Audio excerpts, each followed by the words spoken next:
Well, the election's over. Let's get down to having a policy discussion about the fact that Social Security and Medicare cannot survive on their current trajectory, so grown-ups should sit down from both parties and come up with a plan. But if you mention doing anything, you're attacked the way you just heard the president do it there. Well, you're 100% right, but I've gotten... Maybe it's that I'm getting on in years, but... I enjoy the classics. I like hearing Stairway to Heaven or watching It's a Wonderful Life at the holidays, singing the Christmas carols, and hearing Republicans are going to take away your Medicare. I mean, that's one of the classics. Oh, it's just so good to hear again. I gotta dig into this. Maybe I can get it tomorrow. I was just reading some of the headlines that say, based on a poll in The Economist, it's an article in the Financial Times, and it's about how governing, and they're talking about Great Britain, but it applies to Germany, the United States, a whole bunch of countries that do some things that seem kind of wacky. Sometimes it's helpful to look at another country because you're not invested in the same way emotionally in the politics. Yeah. It's easier to stand outside it and kind of look at it as a science. Yeah, so you can look at Germany relying on Russian energy and think that's crazy without knowing the particulars of what personality from what party was pitching this or that. But the point of this article is, and again, I'm going to dig into it more and get into it tomorrow, I hope, because I love this sort of stuff, is we're failing to recognize that many of these countries are doing what their voters want them to do. The voters are making bad decisions and voting for people who they're voting for this stuff. That's why it's happening. It's not like politicians are going rogue on the people who put them in office.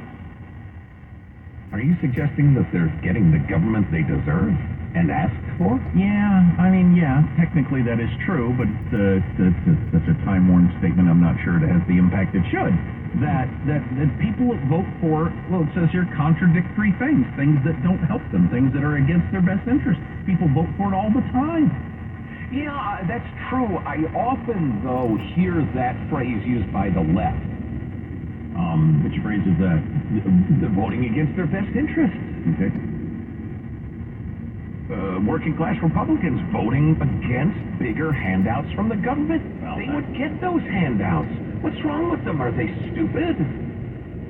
I've heard that from the left my entire political life. Yeah. Well, that example doesn't work for me. Anyway, I'll look into it. Yeah, I'll be interested to hear some of the particulars from Europe. As you point out, it's a little easier to stand apart from the arguments and look at it. So this is from Gallup, and this headline is shocking to me. It's contrary to everything that I've been hearing. Enthusiasm about voting is down. Wow. That's not what I've been hearing. The half of Americans who say they have given quite a lot of thought to this year's congressional elections is essentially unchanged from the previous reading in June. In addition, 2% volunteer that they have given the midterms some thought, while 44% of adults say they have given them only a little. Where does that fit in? It's actually down a little bit. The percentage of adults who say they are more enthusiastic to vote compared to previous election marks, 18-point decline from the last midterm in 2018. Why is that? Is this Trump's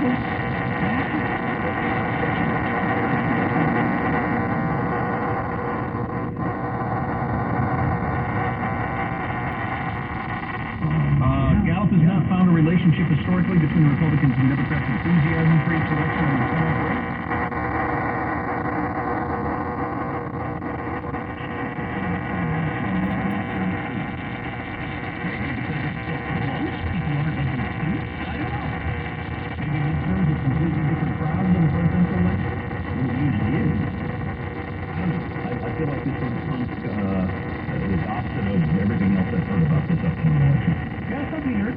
People paying close attention higher than normal. Yeah.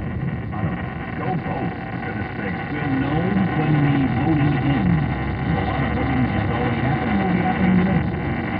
So, we can play around here a monopoly on good ideas talk arguments, and one of the listeners framed up a hell of a business about the election and what's at stake.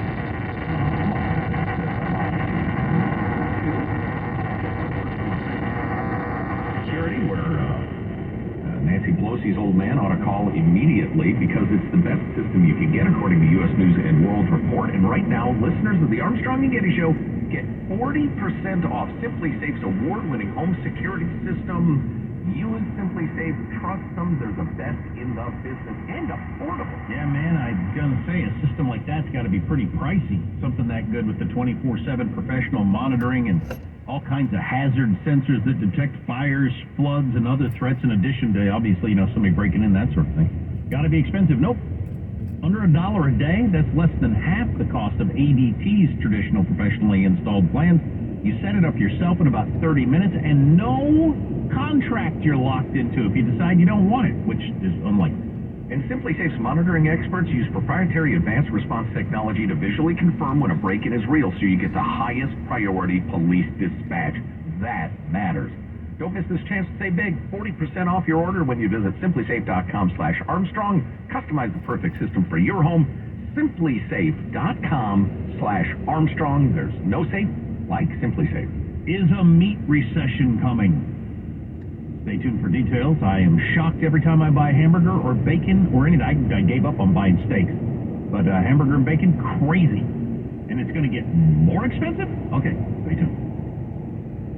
I want you folks to know several distasteful jokes ran through my head after Jack made used the phrase meat recession. I have chosen to forego all of them. Yeah, You're welcome. Got a bit of a meat recession myself. I think it's low T. Oh boy. I blame low T. No, see, it only works if both of us restrain ourselves. So, I made a passing mention of this yesterday, that loyal listener JT in Livermore had written an email headed by the topic line, perhaps the most important email I've ever written. And he wrote back with a chuckle saying, yeah, that was a little clickbaity, I guess, but he stands by the statement. And I don't always agree with JT, as I say of many people, but I find that he always constructs a solid argument, and if I am going to refute it, I got to do a good job of refuting it. So it's good mental exercise. I enjoy his emails.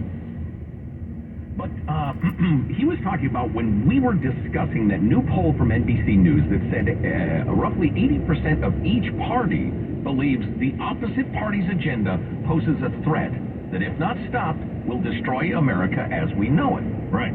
Which seems like I don't know how you function as a society if 4 out of 5 adults think the other party is going to destroy America. Right. Here's the interesting part.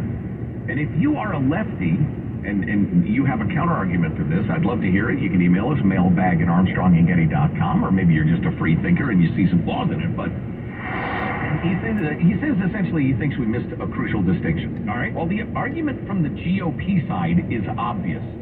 The left is pushing racism, critical race theory, defunding the police, open borders, hyperinflationary policies, restricting free speech, calling it hate speech. What the poll failed to capture was that the Democratic side is admitting that they want to fundamentally transform the country. And he goes into a litany of articles and links from Obama to Biden to the green energy crowd, vowing over and over again fundamentally change the country, to transform it completely. So you have one side saying, we don't want to fundamentally transform the country, so it's difficult to argue that they're trying to destroy it. And another openly admitting that they want to spend trillions on the Green New Deal. They've secretly pushed CRT and transgenderism in the elementary school systems, lying to parents about their intent. They want to suppress free speech with their unholy alliance with the news media and big tech. They want to rewrite history, like the 1619 Project. And their leaders keep wanting to call half the country a bunch of racist, bigoted, uneducated, misogynistic, xenophobic old white men afraid of the browning of America.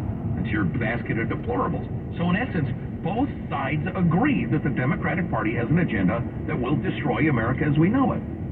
They would say transform or reform, not destroy. Progress to a better state. Yeah, exactly. Well, yeah, it's right there in the name conservative. You're trying to conserve something, so conserve. Which moment in time are you trying to conserve? Do you want to conserve right now or 10 years